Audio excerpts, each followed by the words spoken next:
Welcome to Elder Nerd Games, broadcasting from an undisclosed Midwest basement.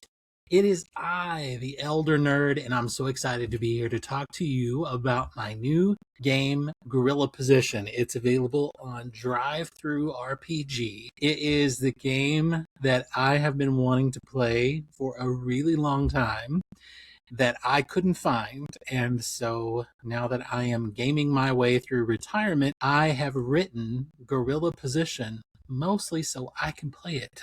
But I hope that you will want to play it too. When you purchase Gorilla Position, you are going to get the core rulebook, which is an 80-page PDF. I designed it to look like a wrestling magazine, but you're also going to get 3 play kit aids, and this is the first of the 3 of them. It's called Play, and it is basically just a table reference to keep with you when you are ready to play Gorilla Position, so you don't have to fumble through all 80 pages. This is a 5-page concise rules reference.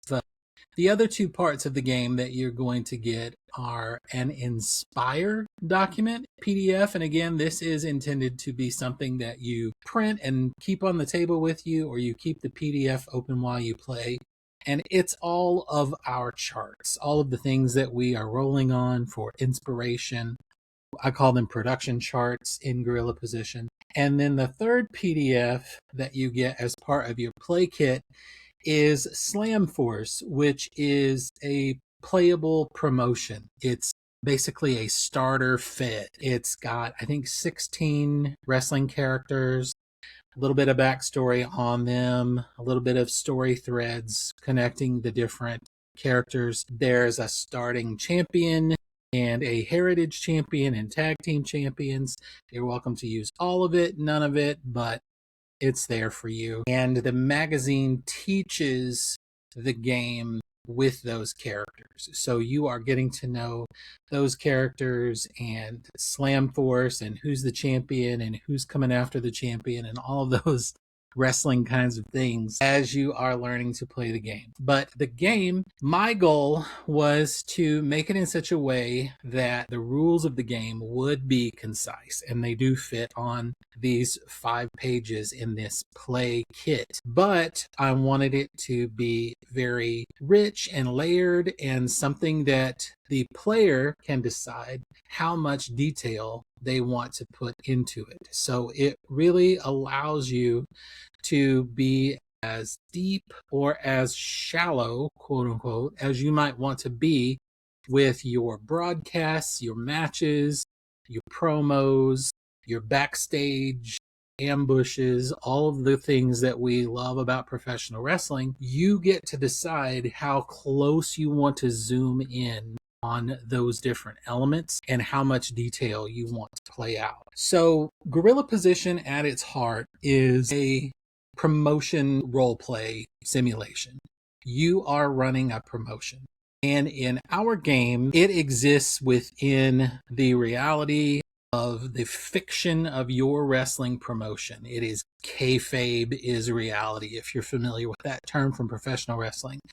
Especially back in the pre-WWE days before we were wrestling entertainment and we got to sort of peek back behind the curtain and see all of the stuff that goes into the business of professional wrestling. Kayfabe and keeping kayfabe was this term that the industry used for the fiction of the storyline. But our game, Gorilla Position, says that we are within that fiction, that nobody is playing out a script, nobody is performing choreography. These are athletes who want to win a real championship, and when they go to the ring, nobody knows the results of that match, and all of the characters, all of the wrestlers are doing their best to further their career. And if there is conflict between those wrestlers outside of the ring, in our game, that is real conflict. So our game is all about the broadcast of the professional wrestling, but it does not do anything with the backstage. There are no contracts.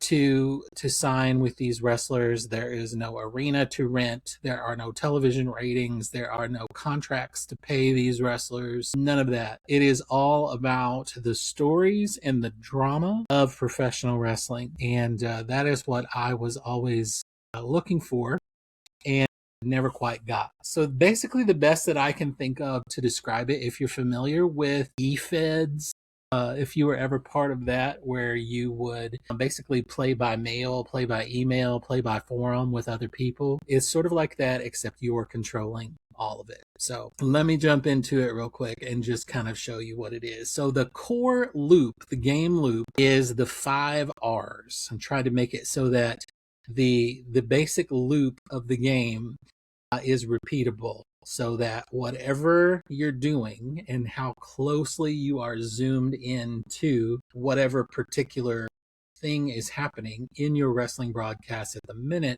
you follow this same 5 R's sequence. So the first R in the 5 R's is review. So you look at the situation that is in front of you and you just basically review the situation.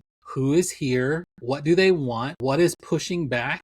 What is preventing them from getting what they want? And who has the lead? In other words, who is trying to make something happen in this moment? So, for example, in the game, the very first chapter that you jump into, because I wanted you to play while you learn, is a situation of a wrestler in Slamforce named Danny Dynamo.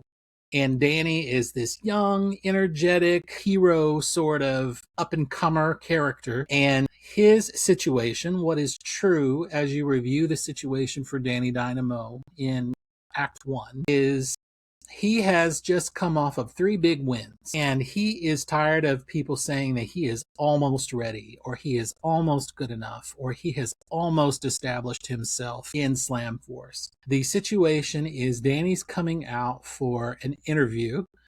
He's in the ring, and our interviewer, Dealey Davis, has the microphone, and she's interviewing him, and she says, "So, Danny, what do you want to say to the people today?" And so that is the review. You've got a young up-and-comer. He's in the ring. He's doing an interview. He's upset that he's not being taken seriously. That's your situation. That's your review. So the next thing that you do is you go to the second R, which is role play. So from at this moment, you are looking at Danny Dynamo, and you are asking yourself, well, what does he want in this moment? What is he trying to do? Well, he is trying to use this interview to say that he is tired of saying that people saying that he is almost ready. He is ready. He's ready to prove it right now. And anybody that doesn't think that he's ready and thinks he's just almost should come on out here right now. And at that moment, the music hits, and it's Sid Psycho. He is one of our villains. He's unpredictable. He's a little crazy. And his whole thing is that everybody has a breaking point, right? Sid Psycho is the #1 contender for the Slamforce Championship. And he is sort of gatekeeping that. He thinks that anybody that wants a shot at the title should have to go through him first. So Sid Psycho comes out. He comes to the ring. He gets in the ring. He's got his own mic, and he says, "All right, kid, I'm here. And I'm here to say that you're not ready. You're not ready." So, freeze frame, right? And you're Danny, and you've got to decide what you're going to do. Well, Danny is doing an action. And basically in my game, I ask, is it something that nothing is in the way of, or something that you just want to happen? If that's the case, it's just a fact, and it happens. So if you decide that Sid Psycho comes down and you want Danny to spit in his face, and that is what you want to happen, you can do that.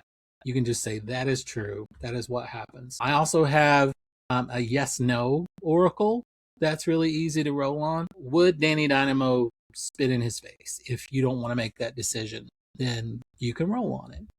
But usually what you're doing is you are taking an action. Somebody is trying to make a meaningful change against the resistance. So Danny's out there, he's trying to prove himself. Sid Psycho comes out and says, "Not so fast, kid." And so Danny has to make a choice. And so everything that happens in gorilla position happens off of one core roll.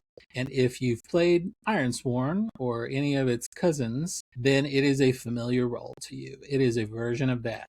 It is 1d6 action die versus 2d10 challenge dice. And then you have some ratings that you can add to it. I have 3 ratings in gorilla position. That's it. Strength, speed, and skill. And those are going to be 0, +1, +2, or +3. That's it.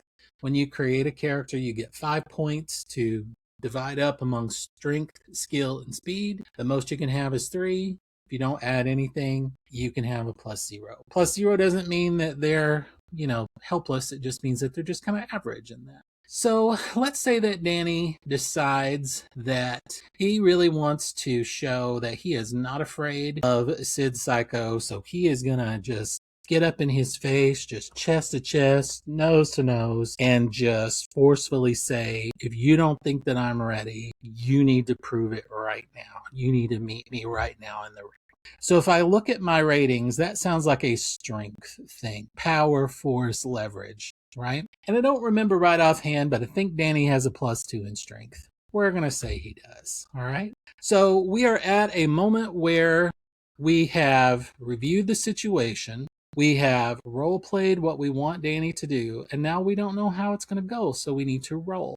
Well, everything in gorilla position happens with 1d6 and 2d10.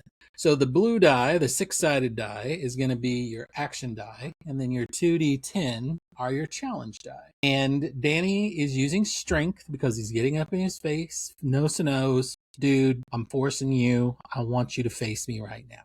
We don't know how it's going to turn out. The dice are going to tell us. We are going to play to find out. That is what we keep trying to say throughout gorilla position. We play to find out. So let's play. We're going to roll these dice. Danny comes up with a 5 on his action die. This was a move that he was using strength for. He has +2 for strength. So we're going to add 5 + 2. That's 7. And then you compare the challenge die individually. If he has a total of 7 action score, it beats this 3, but it does not beat this 7. So you have 1 challenge die that you have beaten, and you have 1 challenge die that you have lost. So when we look at our core roll, we see that when you beat 1, that is called a. So the result of this roll is a draw. And for us in gorilla position, what that means is, as the text tells you, something meaningful works, but the situation answers back too. So what Danny was trying to get, essentially, was for Sid Psycho to admit that he was ready and that he wanted to face him. So something about that worked for Danny, but a consequence or a complication or an answer back. So what I imagine is that Danny probably gets in Sid Psycho's face. This is now, I am resolving the call. The call was a draw. So I am interpreting it using the people, pressure, and fiction already present. So my situation is Danny and Sid Psycho facing off. Danny gets in Sid Psycho's face, uses his force, his pressure, his strength. "All right, man, if you don't think that I'm ready, why don't you prove it right now? Why don't you face me in the ring?" And so I think that Sid Psycho probably shoves him back, and he's got his mic, and he says, "All right, kid, if you want a lesson, and that's what you're going to get." And then Danny probably comes back at him, does a little shove. We do a couple shoves back and forth. Now we're ready for a match. And I imagine that Dealey Davis, the interviewer, bails out of the ring. A referee appears, rings the bell, and now all of a sudden we are moving into a match. So that's how I would resolve that call. And then the last R is remember. If this was the end of the sequence, then I might need to write down a note in my ledger. At the end of the match, for example, I will want to write down in my notes, in my notebook. In our game, we call that the ledger. Who won, who lost, Maybe I say that it came out of an interview. Danny came out and issued an open call. Sid Psycho came out. They started a match. How does it resolve itself? Well, that's for another video, isn't it? So if he had won, going back to our core role, if both of those challenge dice had been beaten with this one, for example, if he had rolled a 6 plus 2, his strength is plus 2, that's a total of 8 for his action score. 8 beats 5 and 8 beats 6. So that would be a win in our situation. So in a win, Danny is going to get what he wants. So maybe Sid Psycho would have said, yeah, kid, and pushed him, and Danny would have just hauled off and pushed Sid Psycho back and maybe dropped him on his rear or sent him flying over the top rope or something. You know, it would have gone all Danny's way. It would have been a really good looking thing for Danny. If it hadn't beaten either die, if we rolled and the challenge die were higher than everything. This one, for example, 3 plus 2 is 5. Ties don't win in our game. So he loses this one and he loses this one. If you don't beat either die, that is a loss. You do not get what you want.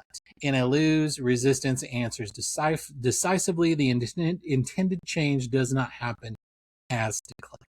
Okay. And that's the core role. And we played through the 5 R's. And of course, there is more to learn, but that sequence, those 5 R's, and that role is the only role you ever do unless you want to roll on one of the Inspire charts. In that case, you would use those D10s to roll either a D10 result or a D100 result. In our Inspire charts, there are plenty of things to add some flavor. If you didn't want to decide what Sid Psycho said, I've got some oracles, some production charts that you can roll on. If you don't know what the consequence is, if a player gets a draw or they lose, I've got some consequence production charts that you can roll on.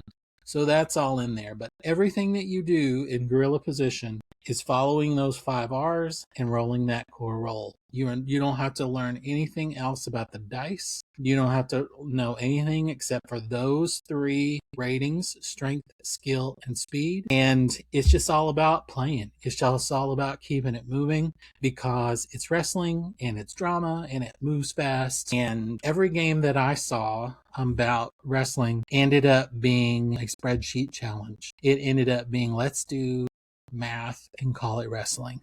And so this game is trying to push back against that and say, no, really what wrestling is drama, it's storylines, it's conflicts, it's how these storylines evolve and these relationships that interweave between these characters. And at least that's what it is for me. And that's what I wanted to play, and I wasn't able to find it. Worldwide Wrestling is the one that got the closest to scratching the itch that I wanted scratched. But I think that game is a better group game and not a solo game. This one is built from the ground up as a solo game. You will be able to play this one completely solo. I think you'll have a lot of fun doing it. And I'm excited to make some more videos to tell you all about it. So it's Gorilla Position. It's available right now on DRIVETHRURPG. If I figure out how, I'll put the link in the description down below. If not, leave a comment. I'll tell you where to find it. It's going to be all good. So thanks for listening. I'll be back to tell you some more about how to play my game, Gorilla Position, the first publication of Elder Nerd Games. So excited for you guys to play it and to talk to me about it, because I've spent a couple of months getting it all together, and now I need someone other than me to look at it and talk to me about it. So if that's you, please leave a comment down below. All right, I'll be back soon to tell you more about the game. I hope you have a great day, and that every day and in every way, it just keeps getting better and better. I'll see you next time.